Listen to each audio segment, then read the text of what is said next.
got to be at work at 5? Yeah. Well, how long is it? What's the commute? No, It's, I'm watching the timer over maybe here. about 30 minutes. At least 30 minutes. Exactly. Okay. Word. I'm pretty sure this is God, exciting. that pen has me fucked.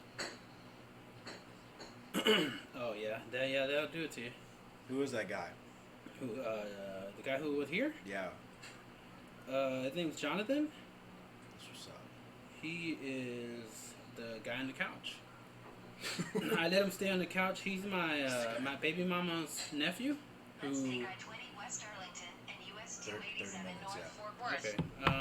In 300. Stop about 4:15. No, 4:10. Mm-hmm. 4:10 sound okay? Not rushing. Maybe stop somewhere, get something to drink if you want. Yeah. But yeah, he he didn't have anywhere to go. He was he was staying at his grandpa's, and I was just like, you know what, you can stay here, do some MMA training because that's what he's into. As long as you're working, and I'll charge you rent, but it's like a small amount compared to what it would be if you had an actual room. Yeah. I charge $250 a month, which isn't bad. And then we started splitting the electric bill because it started coming out to like $400 a month, and I was just like, why am I paying so much?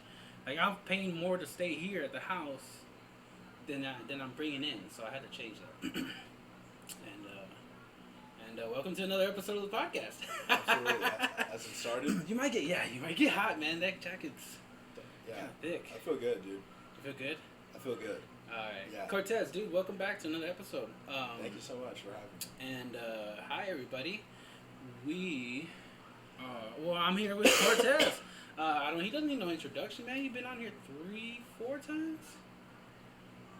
I think this might be my Third third. or fourth, yeah. Yeah. So Fourth. looking fancy though. Thank you. I'm dressed for work. Just for work. Yeah. What do you do? I'm a waiter. I'm a server. Where at? I don't know if I want to say the name and have Oh, it okay, no, associated no. with anything that I'm saying. Are you really worried about getting fired from a waiting job though? No, I'm here to talk about myself, not my job. You know what I mean? Yeah. Well, here's what I thought was kind of funny. There's a lot of comics are waiters. Yeah. And I wonder if that helps build character in somehow. 'Cause you're always dealing with people. I feel like it's helping me out because I don't like to talk to strangers, especially women. Like I get really nervous around women, but it forces me to have to talk to them. I would call fibbing on that one. You I'm know shy, what I mean? dude. Dude, I've seen you in work. I've seen you at play. I've seen That's you when I work. get comfortable. I've but seen like, you work your magic. But I'm just talking about woman attractive woman after attractive woman. Like I get a little nervous. Like I'm very dorky. Well, you don't show it very well. You hide it well. That's what I mean. That's just how I feel. You know what I mean? Mm-hmm. Yeah, but Yeah. it's cool, man. Are you still on the dating scene? On the dating scene. What does that even mean, man? On the dating scene? Am I like actively dating, or am I just dating around, or like am I looking to date one person? Depends on like the new age version means that you're dating now. You're on Tinder. You're constantly looking for new people to take out. Some people say when you're dating, you're actually seeing somebody intimately with an unspoken bond that you're not talking to somebody else, which I always thought was bullshit. Like, if you don't verbally say it, then there's no agreement. It's not on the table yet. It's like you don't go to get a loan and then just start taking money when they're like, hey, what's all that about? No, I got that. Yeah. Oh, I got a loan, man. I'm not actively pursuing anyone. That's always the best way to find a girl. When you're not chasing after her. Every now and again, You're just not looking for it, man. Just something chilling, comes just and having a good time. I try to vibe with it for a little bit, Mm-hmm. but I'm not. I'm looking just to get like more into. One, I'm trying to survive still. Mm-hmm. Lord knows, you know what I mean. That's always a struggle, man. And then two, I'm just trying to do me and do comedy. You know what I mean? So it's like it doesn't really invite a lot of space for that sort of stuff. It doesn't. I tell my girlfriend all the time I'm gonna break up with her just so I can get better at comedy. Man, you can do a lot more things before you break up with your girlfriend, bro. I could probably stop watching porn. Maybe you could start writing jokes, dude. No, I write jokes. They're just not. I don't hear 'em. They're just not great. Everything I say on stage was one time written down. Guess so. Stop right now. Not everything. I did start on some new stuff, and it did not bad. Playing on Friday, so Okay. so we'll see how that works. Cause I have 3 showcases I'm gonna go do for Butch, so I'm gonna see how those go. Probably stick with that if I can tune it up more. Just keep doing what you're doing. I'm just busting your balls, man. Yeah, I know. But I don't know. I'm talking. Yeah. If I would have just like, yeah, I'm gonna keep doing it. No, I know. That end the conversation right there. It would. Let me wake up a little bit. How's your comedy career going? How's it going? It's mostly been just practicing. Mm-hmm. My life has taken precedence over pursuing comedy. Not to say that I haven't stopped doing it. Thank you, Lana. What happened? Okay. Haven't done a lot of stuff. Gee, man, Christmas. This tequila. Hold on, I don't mean to interrupt this. Yeah, go ahead. This tequila is George Clooney's tequila, Holy shit. which I actually tried it out at open mic. What's your Grecio's open mic on Thursday? Nice. The bartender, the manager, really cool guy. I wish I knew his name. I could expect that. But yeah, it's okay. He told me about it. He said, "Try this," and I was like, "Okay." And I didn't know it costed me $18. But I was just like, I don't care. $18 for a shot. Fuck it, man. You only live once. Hey. Cheers, son. Sorry, George, you're not drinking because you got to work. It's okay. I mean, that's some good stuff. It's called Casa Amigos, which I really shouldn't say that loud because they're not sponsoring the podcast. Interesting. I've heard of that. They saw that at my job. They saw that. You should take a drink one night when you're off. I can't say that I'm going to take any drinks on this thing. Off. Oh, I don't drink. you don't drink. I don't do anything. I do. Yeah. I took LSD last night. That's exciting, man. What's that? Actually, I candy flipped. You know what candy flipping is? Fuck no. It's when you take a hit of ecstasy and a hit of acid. And I did that last night. You're going in. Huh? You're going in, bro. I do like to try new experiences. No, it's cool. Not new experience, Yeah. but I like to like take a situation and make it a little more exciting by adding a little bit of a thrill to it. Like a lot of people will probably look down upon that though, but like I really don't care. Cause I'm having a great time. I'm having fun, and it's just like I don't see an effort in judging people for what they like to do for fun, as long as it's not hurting anybody else. Yeah. Yeah. So. I'm in complete agreement. And I'm very open about it because I don't want to. It's like well, I wouldn't go to the bar and quietly order a beer, you know. And I'd just be like, let me get that beer. Yeah, I'm gonna drink this shot real quick. Yeah. Yeah, it just doesn't make sense to me. So I have no problem saying that I do drugs or that I have enjoyed doing drugs. But it's not always it's frowned upon, I should say. So It is frowned upon by society. You know, anything that well, even in our community of comics, you know, there's levels. yeah, each of their own, I guess. Yeah. But as far as my comedy career, just in the rebuilding phase. Mm-hmm. Been practicing this whole time. So rebuilding, do you feel like it fell apart at one point? Just talking about my body, my life, dude. You know what I mean? Still got a lot of physical therapy to do. Still got to get my finances in order. Still on probation, so just trying to get through these hurdles before I can have the expectations to do anything really, 100% towards comedy. I'm still going to open mics, mind you. I'm still going up to as many open mics as possible. If I can get on a small show that I can manage, I'll do it. Mm-hmm. But like I had to cancel some trips to Houston because I just didn't have the money or the energy to go. Yeah, you just don't have the leeway to do it right now. So it's like, and that's okay because I'm like more comfortable where I'm at the moment, and it's like, you know what, this is just what it is. I don't have any control over that. What I can do is just keep working at like, what I'm trying to do, and be earnest. And when I'm healthy, and I got my life a little more together, then all that other shit will be fine. But just control the shit I can. Because trying to work on like something on the inside so I can take it places. You know what I mean? Like if I got something kind of together, then it's like, oh, okay, now it's like it really warrants me doing shit anyways. Okay. Yeah, it's really hard to put 100% on anything when you have to separate yourself in so many different parts of your life. But it's just like you gotta. It's like learning how to like manage your time. Like it's something I don't really do particularly well, but I'm getting better at. It's just like, okay, this is what it's come to. It's gonna only be maybe 3 or 4 open mics a week for right now. You know what I mean? Which is still pretty good. Still not bad. Which is still not bad. You know what I mean? It's not 7 to 10. It's not like, okay, I'm the hungriest person out there, but at the same time, like I need to sleep. I need to rest. I need to earn money. I can't be burning the gas. So it's like I just been around Fort Worth mostly. Started going out to Dallas again a few weeks ago, just to the open mics. And excuse me, I was in Denton like a couple Sundays ago, just doing some open mics. But there's that new one opening up. That new mic that Rippy's throwing it. Yeah, on Mondays. Yeah. Shout out to Rippy. One day be on the podcast. He makes jokes about the podcast. I think he needs to actually be on it one day.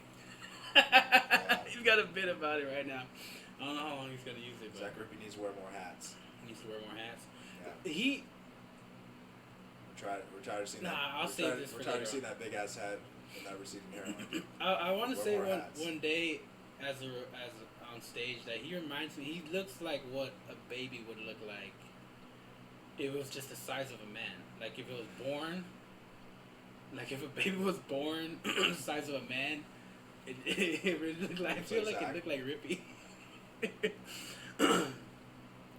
It's just a weird thought I had one time. I was probably high when I thought about it. He's got soft enough lines for baby features, right? But he's very much man at the same time. Oh no, he's fucking amazing. He's very much a man. Yeah. Just had a baby too. Shout out to him for being another father. A second-time dad. Yeah. He's a good guy. He's a good guy. So how is all that stuff going though? Like the probation? It's going, man. It's just handling it. It just takes time. There's things that I got to do. I saw a nasty picture that you put up on Instagram about your heel. And great way to turn that into a shirt, graphic for a T-shirt. Yeah. That was a very thoughtful way to do that. I have one of those, of course. I should have been wearing it for this one. I just don't know where it's at. It's all good, dude. Woulda, coulda, shoulda. You know what I mean? Who cares? I mean, it's kind of corny too, but I always try to support my fellow comics. I appreciate that. I feel like you're supporting me by having me, just talk with you. On this thing. Yeah, I think. I mean, it was nice to me. You're always a pal. You always lend me pens. Fuck you and those pens. Oh my god. I really do hope though this goes on for 10 years, man. Just one day we forget about it, right? You let me chill for about 4 or 5 years, and then on 10-year marker or like within the 10 years, you knew deep down, you have it written down on the can. You're like, it's time to ask me for that pen, man. And then you ask me for that pen. I'm just like. I'll tell you this. I'll never forget that you're a really nice, generous person, and that you lend me pens. I appreciate that. Yes, I lend you pens. Not everybody's gonna come asking me for a pen. Yeah. If people were like, if people like to, what's that word? Troll.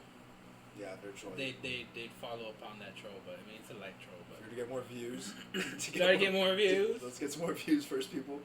Hey, things are shaping up over here. I remember this has come a long way. This is good stuff. Yeah, and there's still like probably maybe up to 20 people per episode, so I don't see that as a failure.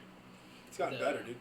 If I go from the YouTube to the app, the app version, and everybody who's listening on Apple Podcast and everybody who's listening on Stitcher, It's at least 20 to 25 per episode, so I'm happy with that. I mean, I never did this to get popular or to like get everybody to watch, but I did it because I always say this on the podcast. I do it because I want to get to know you fuckers, and this is the best way I've gotten to know a lot of you guys. The intentions are very pure. I stick with you. And I've learned a lot, dude. I've learned a lot. When I've had just more veteran comics on here, just advice, just talking about what they've been through. So it's just Matt McElhone gave me some, talk some good shit. He's coming back on in November. Matty Ice too. Him and John, after they come back from being on the road. Yeah. I asked John if he wanted to do it. He wasn't he didn't give me a specific yes or no. John Brown, shout out to him. But Matt McElhone, he loves being on the podcast. He said he'd come on. I mean, regardless, he might show up in November again. Yeah. Oh yeah. But enough about that. Let's talk more about the man that is Jorge Cortez.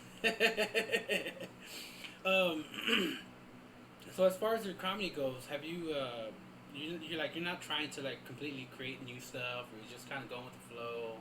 I'm still set to the goal that I created in January of this year to talk about this year in particular, 2019, and then maybe a little up into 2020. But really, it's an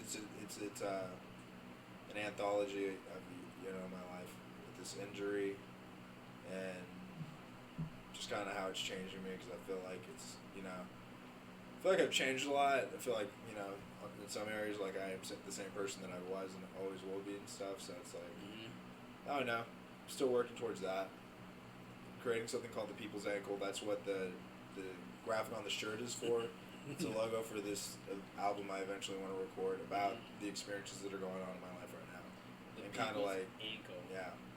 It's. I think I'm trying to make it more about the ankle. This is just kind of the tipping point to get me to where I am now, psychologically. Just kind of the change of thought that I've had on some shit. Just talk about myself a little more intimately. What viewpoints have changed since you've hurt your ankle to? I don't think I'm as angry. Or as hostile. What do you think that? Or as defensive. What can you attribute that to? Well, when you're on one leg, you take inventory of shit really quickly. Obviously, if I'm talking shit and I'm being offensive and I'm and stuff, I still run my mouth, but I don't feel as hostile or aggressive. But that can get me in a situation where I have to fight. And being on crutches on one leg, real shit is people only have so much patience and they don't care. If someone wants to fucking knock you out, they can knock you out. Yeah, that is very true. So it's very humanizing in that respect, because I've never been a fighter, and then now this happens to where I basically physically napped. And it's just people are a lot bigger than me, and people can catch me now. Because it's I banked on being able to run away from people. So I was kind of quick, but no, yeah. And then also, it's just that's a real superficial way that I was angry. I would just be by myself, just getting pissed off about shit that I just have no control over. And you just gotta kind of accept shit. Would you be one of those guys where you're angry, you kind of just walk around pacing in your house? Yeah. And then after the accident, you can't really pace no more. You can't pace, but the feeling is still the same, and it takes you through the same sort of motions. I may not be. I would crutch around and shit. I was about to say, I just picture you in my head, I could just picture you still angry, but just kind of dragging your leg with your arms, just fuck this, Yeah. Silly thoughts. It's just made me reaffirm the importance of patience as well, because things are gonna happen in their own time, and you just gotta let them have. Sometimes you gotta give yourself what you need, not what you want. You know what I mean? Yeah. And shit's gonna come in its own time if you're patient. It's gonna come regardless. You just need to be patient. I can't really tell you exactly. I feel like I've lost some of the patience that I've got. As you get better, or I'm just saying in life. You know what I mean? I feel like in a different stage of my life, I was a little more patient. Kind of became a little impatient since I got away from some of the things that I was doing, and now it's like learning how to be patient for myself is a little different. Because I was like patient for my grandparents when I took care of them. And then I moved and got away from that. And now it's just like it's all about me. And it's like I want to make up for lost time. I want to like, I'm just, I want to be actually working on it. It's kind of like that. It's kind of like that sheltered high school kid that once he turns 18 and goes to college, he doesn't have his parents to be there holding his hand no more, or telling him not to do things. I've been to college before, and I'm not talking about my parents. I'm talking about. No, I'm using an analogy. Oh, okay. I'm very sheltered in a way, yeah. Well, like the grandparent aspect, you were patient with them, and when you let loose, when you're on your own, you let loose, and you're like, fuck it, I'm gonna make up for whatever. It's kind of like a high schooler going to college and say, I'm gonna drink and get fucked up because I couldn't do it at home. That is true. A lot of my early 20s were taken up by 3 years of them taking care of that. And so like all the partying and all the fucking perversions, I didn't really get it out of my system. So I'm kind of like late to the game like that. So that is true. But patient like with myself, like allowing myself to heal and relaxing about shit. Because this is taking a long time. Those pictures that you were talking about. The pictures of like a wound that I've had open for like over 8 months that I couldn't get to close and it got infected, and it's just like it became like a very defining thing to me through this experience, because it's like I don't know, like I feel like I gotta keep moving to handle my business, but at the same time like when I get the chance, like I gotta rest too. It's like balancing my life to kind of get this thing to heal. I feel like the balance is like what we all try to achieve or some shit. Yeah, because you're a constant mover, and I'm a hyper guy. When that happened to you, you're probably like, I can't. You probably had that thought like, I can't let this slow me down. And then like you're just out there still grinding. Then you're like, whoa, like I am exhausted. Maybe I should take a step back. And is that how you kind of felt? I felt that way because like I fell on the stage opening in Dallas for Hyenas. Did that happen? That happened a while ago. Yeah, back when I was on crutches. That happened a while ago. But that was just like when that shit happened and I fell, and it's just like I wasn't really doing a good job opening because like I was just too caught up in like I should have spent about like a couple months and at least 2 or 3 just trying to get better. Yeah. Instead, I only took 3 weeks off and I started going back to practice and stuff, and like no, that was a moment where I was just like, I feel like I'm a little in over my head. I'm asking too much of my body, and then like some shit just kept going on. You know what I mean? That was just like I just kept running and kept pretending like everything was okay, and it was for the most part. Like I'm still alive, obviously. So it's, ankle's still attached, but after 3 months the wound doesn't close. And then like after 5 months, like I go to a doctor and he gives me some fucking shit to put on it and whatever, and it kind of helps but doesn't heal it. And then now I'm starting to go like down crazier roads and shit, so let's put super glue on it, you know what I mean? Just fucking call it a fucking day. Super glue. Yeah. Is that really where you're just like, let's just see if that helps? That was on the level of fucking. Is it still somewhat open? I ripped it open again.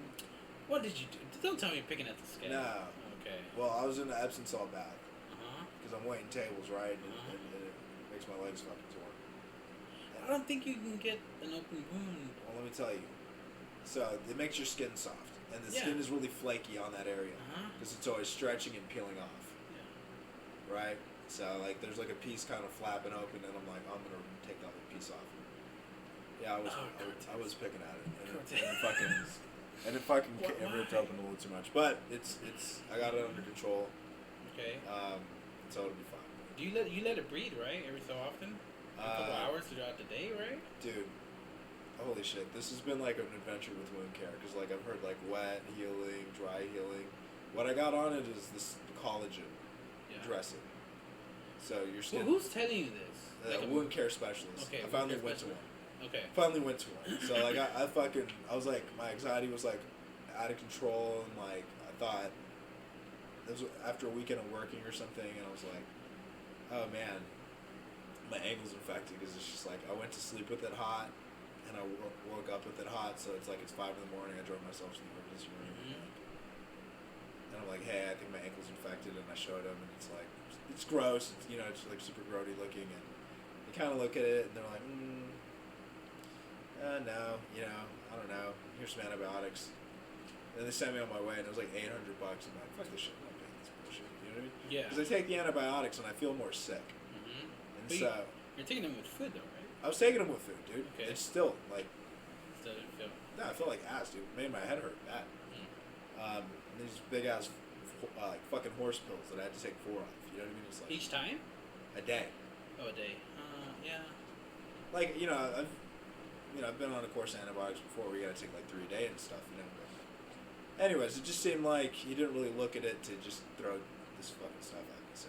Yeah, like it wasn't like the time they spent with you did not validate the $800 charge. That's how I felt. But they're just it doesn't. They just look at it and. So what I do is. Yeah. I give up on the antibiotics, and then I'm like, I'm just gonna go to a wound care specialist. This is some advice someone had given me. Why'd you give up on antibiotics though? Because they're making me feel more sick, and I just like trust my body. I already think, like the pharmacy medicine and like what doctors prescribe to people. Like I already got a lot of, superstitions, not superstitions, but ill feelings towards that sort of shit. I'm very skeptical. Yeah. I don't study or do any research, but I just feel like some things they give you don't make you feel better, and if they're not, stop taking them. So I went to a wound care specialist because I was like, this is actually what I need. I need someone to look at it, tell me what's going on, and have like an actual, plan for this thing. Yeah. Because the dude told me to, I know a guy from playing tennis back in high school. And he became a podiatrist. That's something he does. He's a specialist from the knee down. And he does ruptured Achilles tendons just like I had. Yeah. And he's telling me, hey, that looks infected. You need to get it cleaned out. What means is like you get it scraped with a scalpel to get it bleeding again, and then they repack it with this collagen. He told me that shit over the phone like a month and a half before I went and actually did it because I was just being stupid. And I was like, man, money's tight. You know what I mean? I don't have insurance. Let's try this, and that before I try this. You know what I mean? Like, this is going to be my last resort. That was just me being fucking stupid. You know what I mean? But I finally go to the wound care specialist, and they got me straightened out. But it's not cheap, bro. Did you ever apply for any assistance, like do JPS? People were telling me about JPS, and because here's the thing. I should have gone to GPS because they take people without insurance and they get you squared away and whatever. So that's what people have told me to go. Yeah, because right now, Alana with her elbow, she doesn't have insurance. Yeah. So she had to go.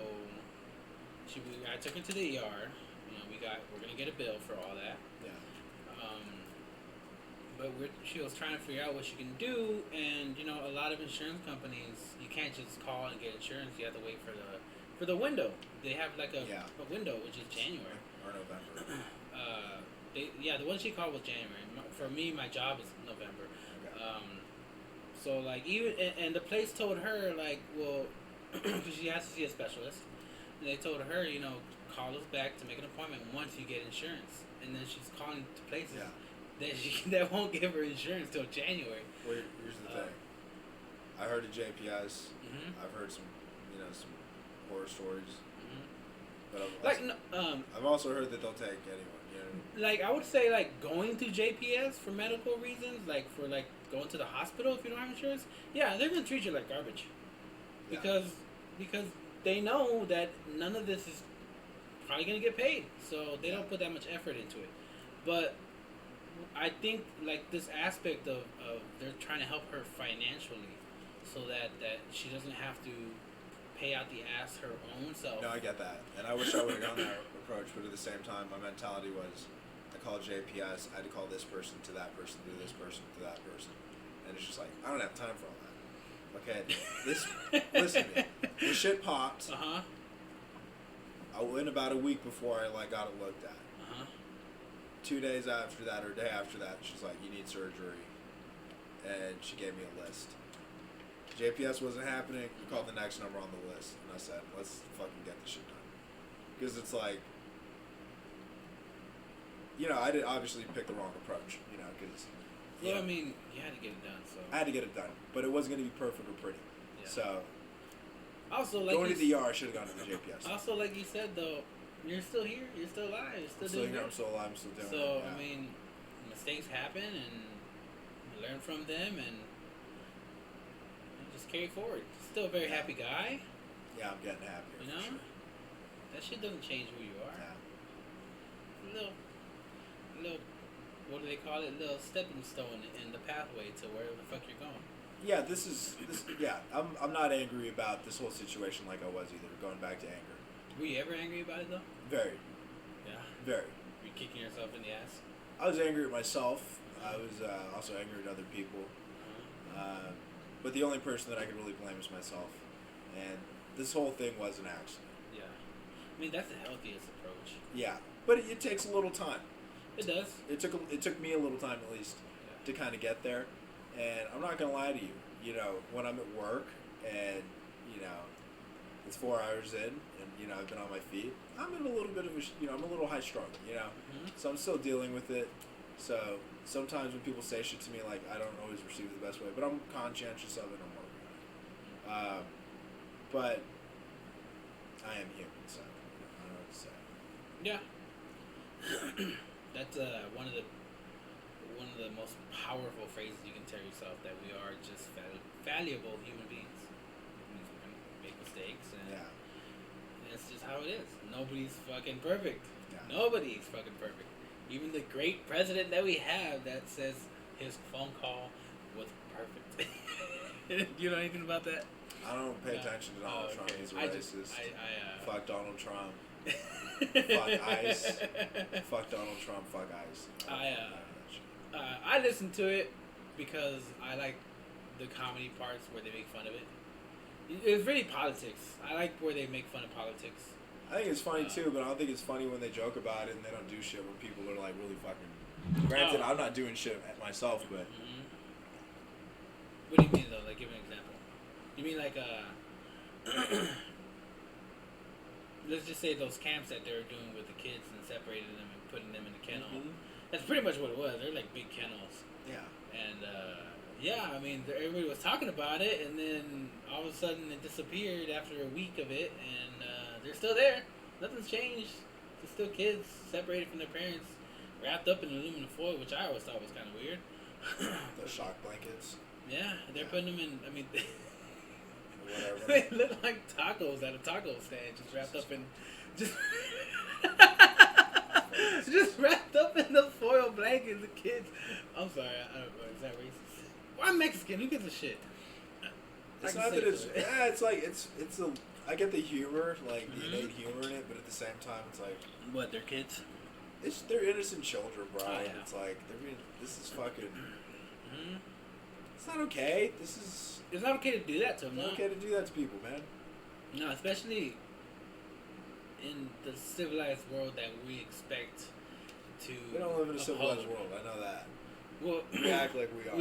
We say we're in the civilized world, but we don't always have civilized action. It's more civilized than most places, probably. There's probably places that are just, way rougher and way crazier. I don't think that's appropriate or okay to take children away from their families, traumatize them like that. It's not. And these people are just really trying to seek political asylum for the most part, I think. I think so. Or just, garner some wages that they can take back to their home country. And that's really what it comes down to. A lot of them just want to make money so they can just take back to their old country and make that life a little better while they're over here.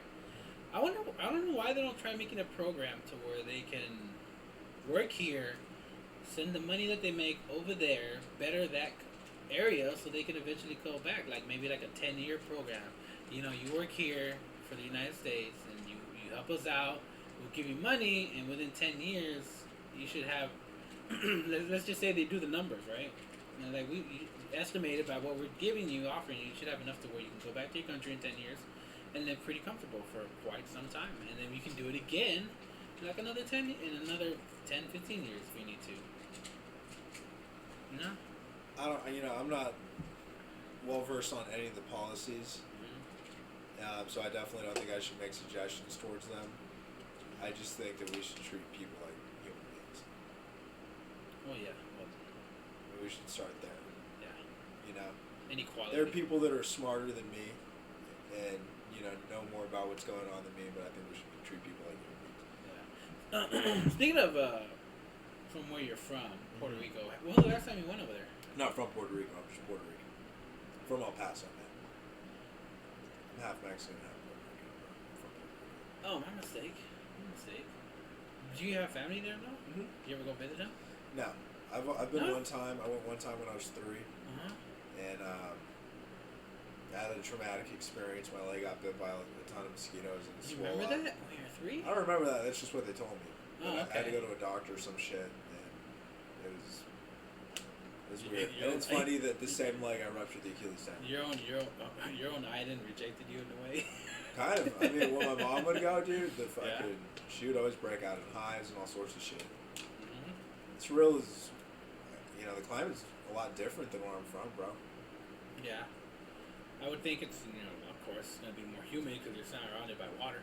Yeah. Plus the temperature over there is constantly 100 degrees. I had El Paso, it's so what's arid. his name over here? I forget who. I can't think of his name. Like 2 or 3 episodes ago, though, I had this homeboy, very young, as far as comedy goes, dude, and he came over. He's got his own podcast, but we were like talking about Puerto Rico, and he's been from Miami, but like he was just talking about how he was in Puerto Rico and how like different the culture is, but like how much he loves it over there still, regardless. And Yeah. so I was just wondering like what your experiences were, but Yeah, so my mom wasn't into going back to PR because every time she went as a kid, it was really boring and she got sick.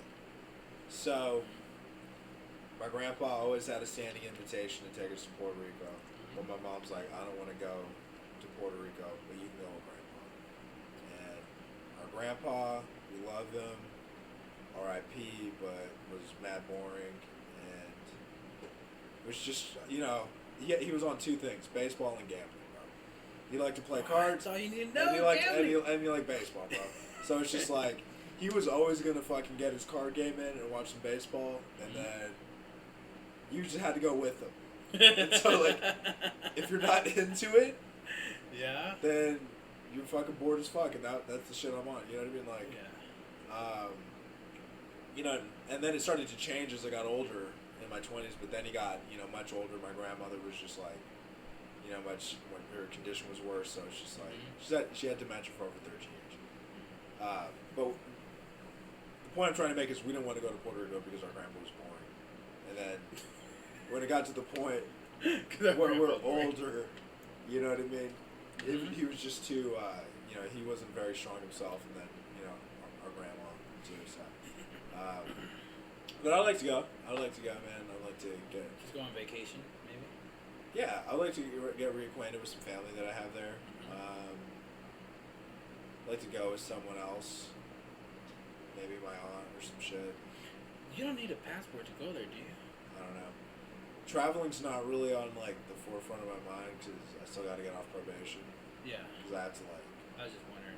No, but I do want that. I'd rather go to Mexico, believe it or not. Really? I'm half Mexican and I'm from El Paso, so like I know more Mexicans than Puerto Ricans. Paso's very Mexican-y. Yeah, it's just like it's next to Juarez, so like that's the influence. But yeah, for sure I want to go to PR, but like Mexico's pretty tight and. I don't really know much. My dad didn't bring a lot to the table culturally, so. Cool. Plus, I love fucking Mexican food, bro. Yeah. Is it much different than Puerto Rican? I know a few things are different, but I'm not sure too much. I can't give you like the whole cuisine in terms of like Puerto Rican food, but it's definitely not spicy. Definitely not spicy? It's not. They don't do spicy food. Really? Yeah. I thought all brown cultures love spicy food. Not Puerto Ricans. Not really.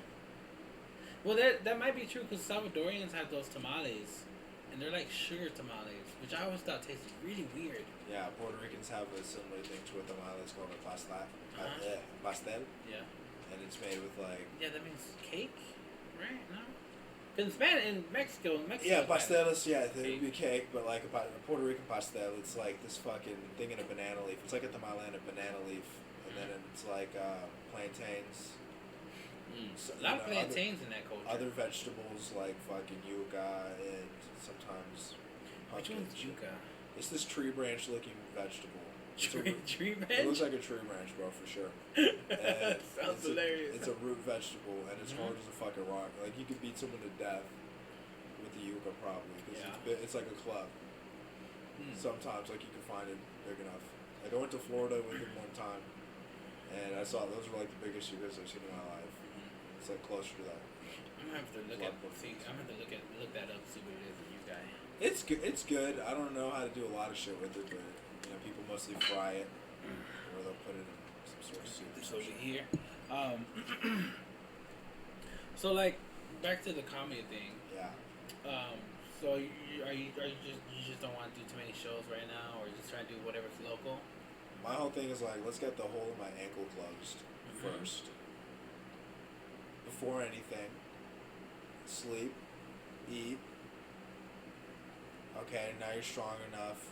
Let's start to work and make some money. You know, mom and dad have been helping me out a lot. Shout out to my parents. People in the scene have helped me out a lot financially. Shout out to them. But now it's time to pay my own way, so let's get this money. You know, and get on top of some shit. As long as I practice, I'm good. Yeah. As long as I don't lose it. You know, and then like once everything else is like, you know, more straight, then it's like, yeah, sure, let's do shows. And this whole time, all I get, you know, I'm just worried about writing and practicing. Excuse me. Okay. Sorry, I just checking the time. Gotta keep an eye on the time, man. Don't want to be late. I got a few shows coming up.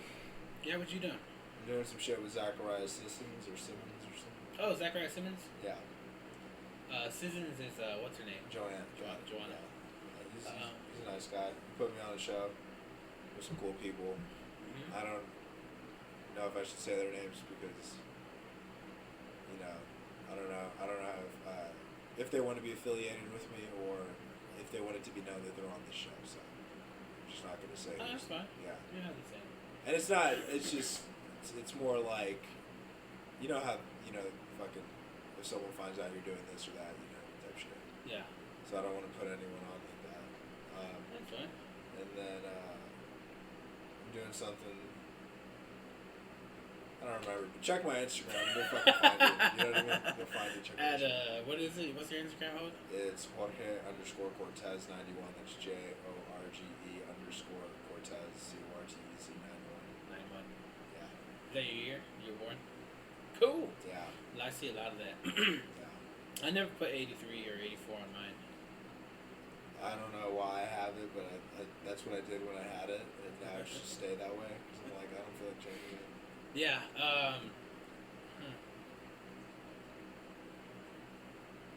I think I still feel that acid. That's awesome, man. The whole time I'm talking to you, right? And I'm looking at your eye, but like things slowly start like, and I'm just like, stop it. Pay attention. I'm sorry, Cortez. Oh man. Now let's talk about. What do you want to talk about? What's going on? Let's talk about bitches, dude. Bitches. Is that like okay? The female? Yeah, you can talk about bitches. Sorry to be degrading to women, but yeah.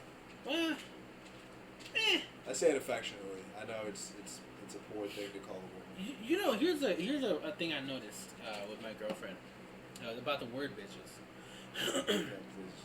I realized that I use the word bitches in a whole different way than she uses it. That I was using it as when a person's complaining, like that person's bitching, and she would call me a bitch when I'm whining.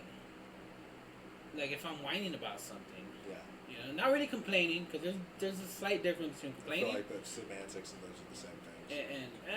I don't. I think there's a line you can cross between whining and complaining about something. Because like you can complain about something and like, you know, but then there's like when you whine about it, you know, like, oh yeah, I gotta go do it over there. That's kind of like more whining. It's like, I don't know. Anyway, so Yeah, it came to terms because she was telling me, she's like, stop bitching. I was like, why do you say I'm bitching about something? And I forget what we're talking about, but yeah. Yeah, I mean, that's true, though, semantics. I don't even know why I brought that up, actually.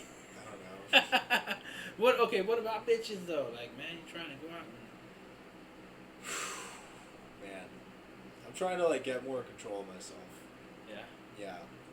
Do you think you're, like, what do you mean? Like, you're out of control when it comes to talking to bitches? I don't think I'm out of control. Okay, let me ask you right now. I just don't want to put as much value as I do in sex when it's not as constructive of a thing as it is gratifying. Yeah. Oh, yeah. Does that make sense? No, I totally understand that. We're like, you're putting in so much work and then you get to have sex and then you don't even get a chance to enjoy it because you're still thinking about the next work or the next thing you have to do to put in more work to try to get. There's that end. It's different. like you look at all that you wager just to have sex, or I don't like the compromises for sex. So I just want to get in a place where it's like, my priorities are more like stand up and taking care of myself, and my other hobbies and interests in sex just So let's make it like number 10 on the list, not number 3. You know? So, but then why? Were you just saying let's talk about bitches just for the fuck of it, or? I mean, I want to talk about bitches because I love women and I think they're beautiful and like they're incredible. They are. They are incredible. They're very beautiful, and there's a lot of them. There's a lot of women. From shapes and sizes. Yeah, and it's so funny how. What's your favorite type of woman? What do I like? Yeah, like what's your favorite race, if there is one? Breast or boobs? Do you like? Butter boobs, you mean? Do you like slop top, or do you like lovey-dovey head? It's getting nasty, yeah. Okay, so my favorite type of shit. Yeah. I like women that are taller than me. To be honest. Yeah. Why is that? I try to think about it. One friend told me that it's because I like masculine women, and I don't really think so.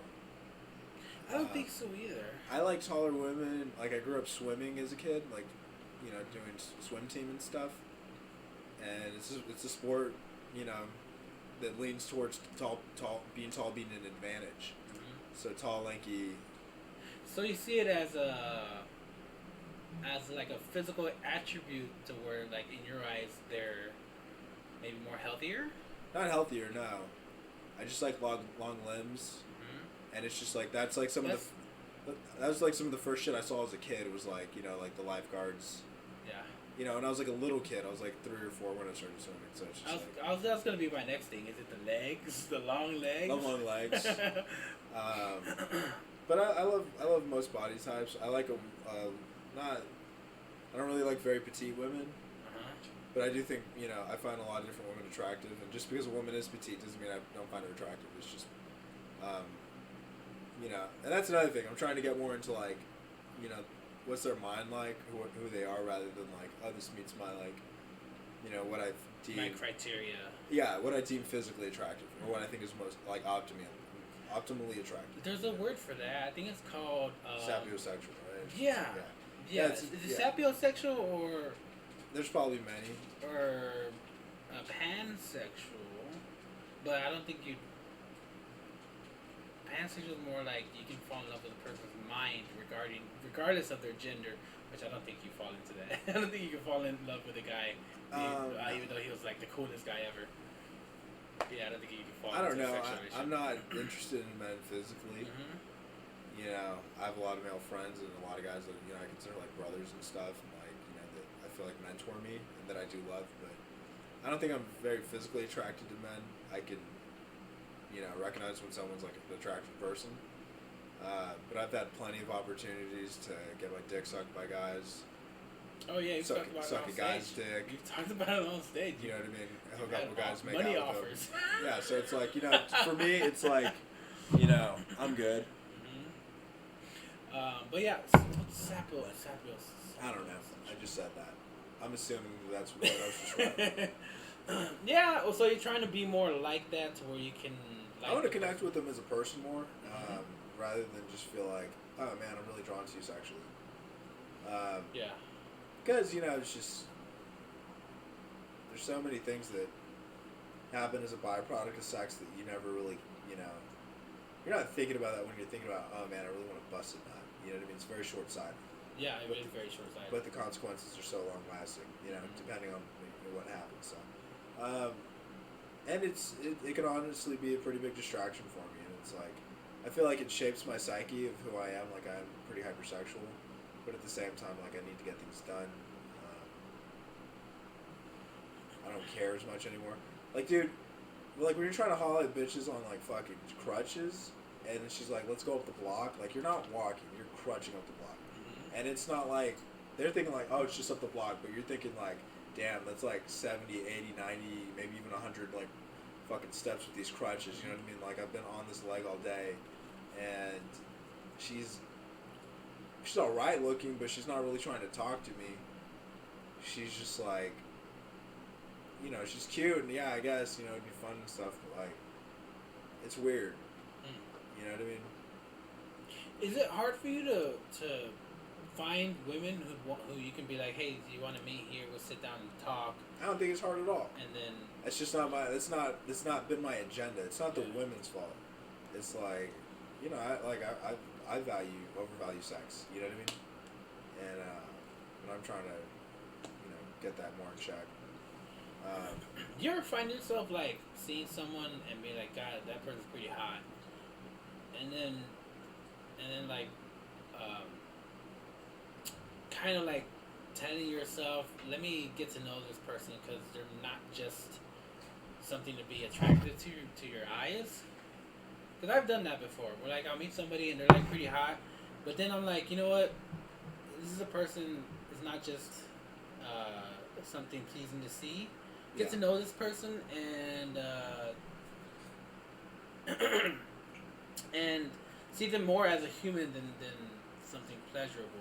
And then, like, once I do talk to them and get to know them better, the attraction, like, that sexual... increases tenfold. No, it actually goes away. Oh, okay. It goes away, because then I'm like, oh, well, I'm... You're not into them. Like, I saw you I thought you were hot at one point, and you're still attractive, but now, you're just a good friend or a good person, and I don't see you like that. Sometimes it feels like you can't even talk to them. Sometimes, because I'm just like, so, like, oh, man, like, you look fucking great. And, like, the era that we live in, it's, like, it's very hard to express, like, feelings of physical attraction to, someone that you're interested in sexually. Yeah. Because, even if you only want to have sex with them, like, consensually and, like, without coercion, and you want them to want to fuck you too, like, to be so forward like that, it's very off-putting, I think. It is. And I get that, but, like, if I only, like, sexualize women, like, what does that say about myself? Like, I don't, then I only sexualize myself. You know what I mean? And then, like, what else you're shallow as fuck. Yeah, but what else do I have to offer besides, like, sex or the desire to have sex? And it's, like, made me really reconsider, like, man, I'm really, like, a boring person. Very one-dimensional. Like, I've piqued interest in other things, but haven't really pursued those hobbies because I just get too caught up. Yeah, but you don't have to put. Are you saying like? I just jack off a lot. I just watch a lot of porn and stuff. I'm not like, fucking women constantly. That's not it. No. But were you saying that like as in like to kind of put yourself down when you said that you're boring and one-dimensional, or were you just using that as that's just how I felt. Like when I think about these sort of things. Oh, okay, that's how you feel. It's just like, it's just all about like, fucking her, or like busting a nut, or So you kind of go the route of like who am I to just see this person as a sexual object, like kind of way. Not who am I necessarily, but like if that's how I see them, I see myself the same way.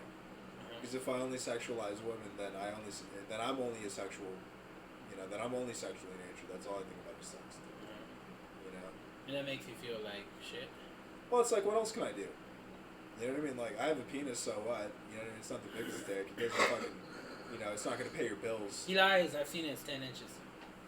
My dick, yeah, I wish. Yeah, my dick's not going to fucking pay anyone's bills, you know what I mean? Or fucking cure you of all your ailments, or make, fucking make you feel better or anything, so it's just like...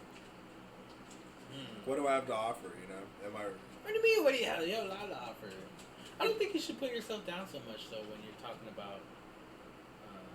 I mean, I don't know if you do or don't, but I don't know. I'm just trying to like reframe sexuality for myself. Like I'm trying to like stop watching so much fucking porn. What's your go-to porn? I watch a lot of gangbang stuff, into bondage, like some BDSM. Now, do you do that in your actual sexual life, or No. you just watch? I'm just watching it. I got some tape recently.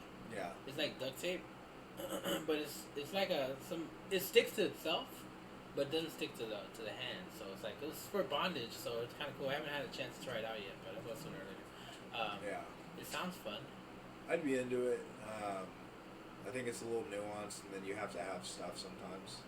Yeah, you have to have stuff. You have to have stuff, and I'm like, It's like I don't need to pay for that. Yeah, like I have enough things to pay for. I don't want to pay for that. By the way, handcuffs are not very comfortable. I wouldn't use handcuffs.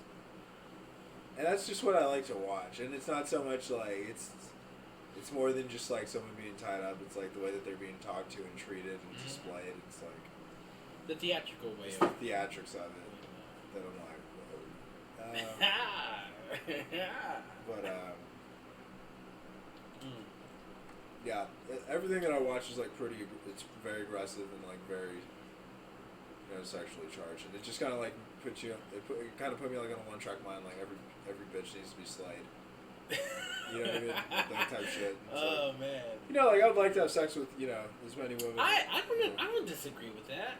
I wouldn't say slayed every time they have sex, but I would say every woman. Yeah. Would like it unless they were like traumatized as a younger age. I can see why, but for the most part, I think every woman does crave a little animosity in No, sex, I get that. That I agree with. But what I'm saying is everyone needs to be slayed. Like I'm walking down the street thinking like, man, I want to fuck all these women, and that shit's overwhelming me. It's like women that it's just like, why am I even fucking her? Like she's like, what, her? Yeah. You know. I had a friend one time that I used to work with, and I lost track of him for like 2 years, and then I saw him at the club at DMX. You remember DMX? Probably not. I heard of it. It's like a Mexican club, right? It was like all Latino gangster, a lot of it. Always a shooting every weekend. Boy, this was back in the day when I was like 21, 22. I got kicked out of there like 3 times because of underage drinking. Because I was 20 and drinking in that place. That's how long ago it was. But I ran into this friend, and he was like a completely different person than when I originally met him. And all he cared about was just going to women and asking for their phone number and writing it down. Because this was back in the day when phones really weren't around that much. And he was just writing, what's up? And writing his number down. Hey, you're cute. Let me write it. And he just had that. And when I saw that, I was like, what happened to where that's all you focus on in your life? Like what traumatized you? Because that's a sad person right there. When all you can think, you don't care about anything. You just want to go, just give out your number. As many people try to play the numbers game. People play the numbers game when it comes to dating, but that's like taking it to way over the extreme. and I don't know what's right for anyone else. I just know that I like to garden too. You know what I mean? You do like to garden. How's that going? It's going good. I just got shit in pots, so I'm just like kind of collecting some things. But if I wanted to grow weed, could you help me garden my weed? I can't say that. No. I meant weeds, like as in Texas weeds, natural habitat. You ever see those yards? They'll have like a sign saying. I can help you grow like non-psychoactive They'll have like natural. I'm trying to play. I'm on probation. We're on camera. Why are you asking me questions like that? I'm trying to play it cool, and you're like not even following along. Oh yeah, but there's houses that have signs that say natural Texas landscape, and it'll like be full of just nothing but weeds. But that's what grows. They're not weeds, man. I don't like that. I don't like this whole idea that like we got weeds and shit. Those are just the natural flowers of the area. And that's just a part of the. Well, I mean, it's a part of the earth. That's what they call them, so that's what I call them. That's what they call them because there's like an industry behind getting rid of them. Mm-hmm. You know, the ugly plants. It's the ugly plants, so you can grow a lawn with grass, but it's like that shit's not meant to be in most places. Mm-hmm. You man, this isn't Kentucky where there's like fields of grass. Like I don't know. So the agriculture, natural agriculture. It's not it's natural agriculture. It's the natural epidemiology, the natural ecosystems, the natural environments. You gotta fucking. They're here for a reason. They help sustain like certain, other things, like insects, hummingbirds, and fucking butterflies. That shit's important. It fucking affects another level. Yeah. And the bees that are dying off. The bees aren't the only thing that pollinate, man.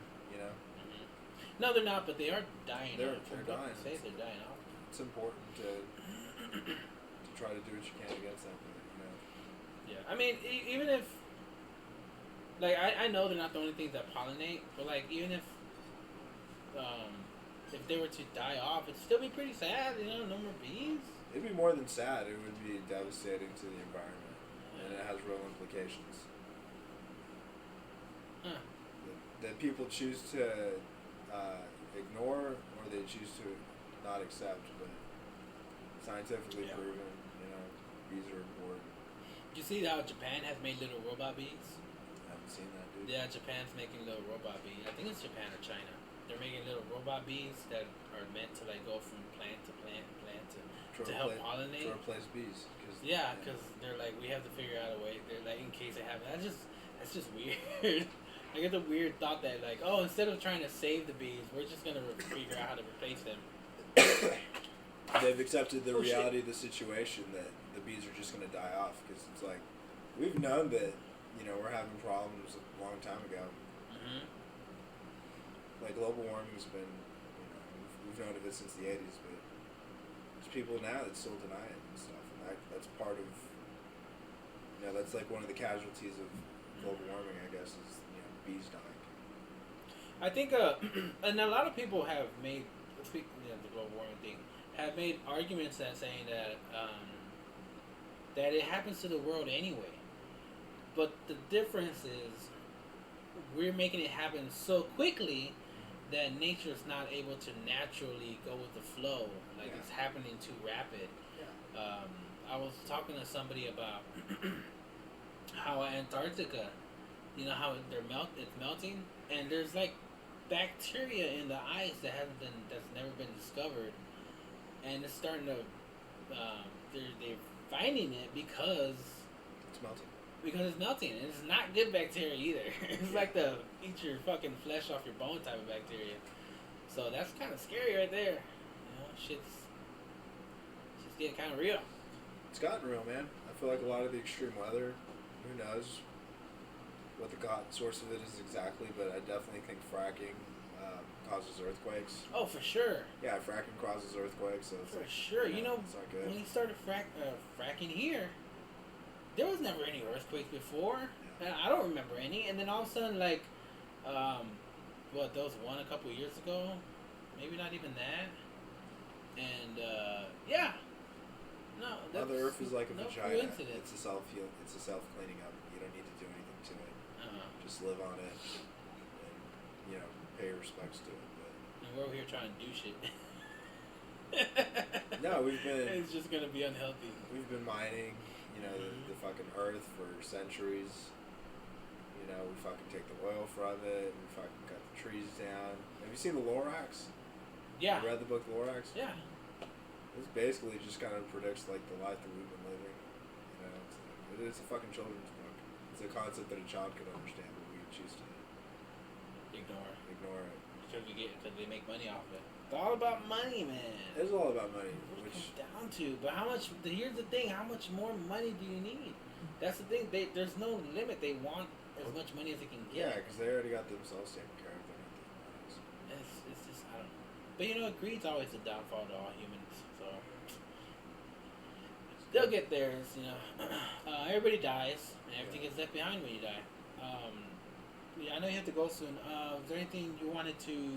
You already talked a little bit about your dates coming out. Yeah.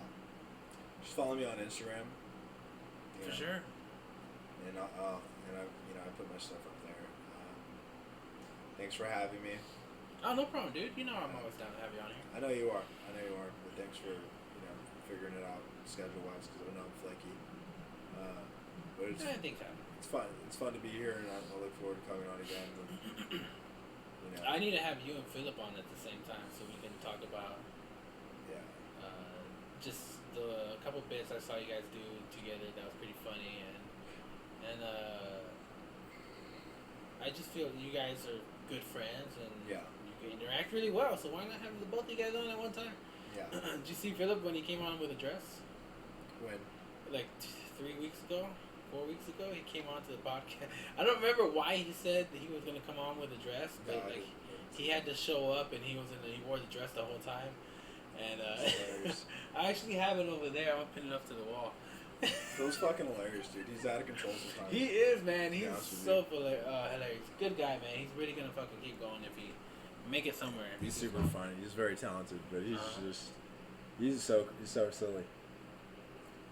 He's what he just I want to act like on stage.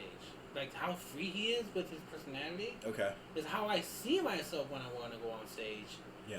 But then I never can let myself go to be that silly. I want to be silly on stage. I like being silly. Yeah. But it just doesn't come out. I don't, and it'll come out sooner or later. Maybe when I get more comfortable. You'll find your own. You'll find your own landing your way. But Phil's a fucking freak. He's a fucking wild animal, dude. He's crazy. He's crazy, bro. In like the best possible way. Like he's crazy, but he's fucking crazy. Yes, man. I love that dude, and I love you, man. Love you, too, man. Thank you for coming on here. Thank you, man. All right. Let me see where's my mouth. Thanks, everybody, and we'll see you guys again soon.